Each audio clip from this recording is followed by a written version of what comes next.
বিষ্ণুৰাম মেধিৰ যেতিয়া জীৱন আৰু জীৱনী কোনোবাই অধ্যয়ন কৰে তেতিয়া কোনেও আমাক প্ৰশ্ন নকৰে যে আজিও আমি কিয় সেই সংগ্ৰামত লিপ্ত হৈ আছো।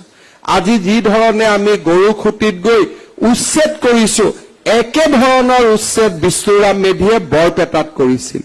আজি যি ধৰণে অসমৰ চাৰিওফালে অসমীয়া জাতিক সুৰক্ষিত কৰিবলৈ আমি অক্লান্ত সংগ্ৰাম আৰম্ভ কৰিছিলো, সেই সংগ্ৰামৰ আৰম্ভণি আজি হোৱা নাই, লৌহ মানৱ বিষ্ণুৰাম মেধিৰ দিনতে সেই সংগ্ৰাম আৰম্ভ হৈছিল। সেই সময়ত অসমৰ পৰিস্থিতি ইমান জটিল নাছিল। আজি আমি 40-42% পমুৱা মুছলমানৰ সন্মুখত থিয় হৈ জাতিৰ অধিকাৰৰ বাবে মাত মাতিবলগীয়া হৈছে। সেই সময়ত পৰিস্থিতি ইমান জটিল নাছিল। সেই সময়ত কংগ্ৰেছ চৰকাৰে যদি বিষ্ণুৰাম মেধিক আৰু 10 বছৰৰ বাবে অসমৰ মুখ্যমন্ত্ৰী হৈ থাকিবলৈ সুযোগ দিলেহেঁতেন অসম আৰু অসমীয়াৰ ভৱিষ্যত আজিৰ দৰে কেতিয়াও অসুৰক্ষিত নহলহেঁতেন। বিষ্ণুৰাম মেধি আমাৰ জাতীয় জীৱনৰ উৎস। বিষ্ণুৰাম মেধি আৰু লোকপ্ৰিয় গোপীনাথ বৰদলৈয়ে সেই সময়ত বিধানসভাত দিয়া ভাষণবিলাক যদি কোনোবাই পঢ়ে আৰু আজি আমি কোৱা কথাবোৰ যদি কোনোবাই পঢ়ে তাত দাড়ি আৰু কলম এটাৰো তাত কোনো পাৰ্থক্য নাথাকে। আৰু সেই সময়ত সাদুল্লাই দিয়া ভাষণ আৰু আজি কংগ্ৰেছী নেতাসকলে দিয়া ভাষণ যদি আপোনালোকে বৈজ্ঞানিকভাৱে বিশ্লেষণ কৰে তাত দাড়ি আৰু কমাৰো পাৰ্থক্য নাই। সেই সময়ত সাদুল্লাই কোৱা কথাবোৰ আজিৰ কংগ্ৰেছে কৈছে আৰু সেই সময়ত গোপীনাথ বৰদলৈ বিষ্ণুৰাম মেধিয়ে কোৱা কথাবোৰ আমি ক'বলৈ যত্ন কৰিছো। মই ভাবো এই সংগ্ৰামখন 2024ত হোৱা সংগ্ৰাম নাছিল। এই সংগ্ৰামখন বিষ্ণুৰাম মেধি ডাঙৰীয়াৰ দিনতে শেষ হ'ব লাগিছিল।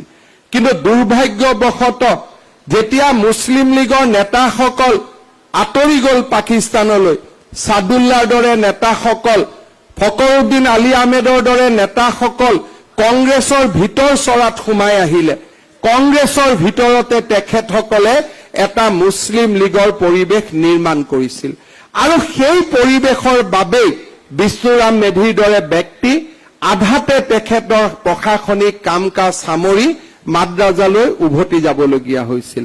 মই ভাবো বিষ্ণুৰাম মেধিৰ জীৱনৰ ওপৰত আমি যিমানেই গৱেষণা কৰো আজিৰ অসমৰ ভয়াৱহ পৰিস্থিতিৰ বিষয়ে আমি নিজকে সিমানে সচেতন কৰিব পাৰিম। আজি আমি অনুভৱ কৰো, প্ৰতিটো দিনতে অনুভৱ কৰো যে আজি যদি বিষ্ণুৰাম মেধি ডাঙৰীয়া 10 বছৰ আৰু অধিক জীয়াই থাকিলেহেঁতেন হাজো, মুকালমুৱা, বৰক্ষেত্ৰী, বৰপেটা আজি ইমান অসুৰক্ষিত হৈ থাকিব নালাগিলেহেঁতেন। আজি সেই নেতাৰ অনুপস্থিতি আমি মৰ্মে মৰ্মে উপলব্ধি কৰো। আজি হাজোবাসী ৰাইজৰ ওচৰত বিনম্ৰতাৰে সৈতে ঘোষণা কৰিছো যি আমাৰ পলাশবাৰী শুৱালকুছিৰ ওপৰত আমি নতুন ব্ৰহ্মপুত্ৰৰ দলং নিৰ্মাণ কৰিছো, কাম আৰম্ভ হৈছে, তাক আমি প্ৰয়াত বিষ্ণুৰাম মেধিৰ নামেৰে নামাঙ্কিত কৰিম। কাৰণ বিষ্ণুৰাম মেধি এক জাতীয় জীৱনৰ সম্পদ। শৰাইঘাট দলং নিৰ্মাণৰ আঁৰতো, গুৱাহাটীত শোধানাগাৰ নিৰ্মাণৰ আঁৰতো সেইগৰাকী মহান ব্যক্তিৰ প্ৰচেষ্টা লুকাই আছিল। বিষ্ণুৰাম মেধিৰ জীৱনে মোক আকৃষ্ট কৰে, বিষ্ণুৰাম মেধিৰ জীৱনে মোক প্ৰেৰণা দিয়ে। কাৰণ বিষ্ণুৰাম মেধিয়ে কৰি থৈ যোৱা অৰ্ধ সম্পূৰ্ণ সেই সংগ্ৰামখনকে সম্পূৰ্ণ কৰাৰ বাবে ময়ো দিনে নিশাই কষ্ট কৰাৰ বাবে চেষ্টা কৰিছো। বিষ্ণুৰাম মেধি সেই প্ৰেৰণাৰ উৎস।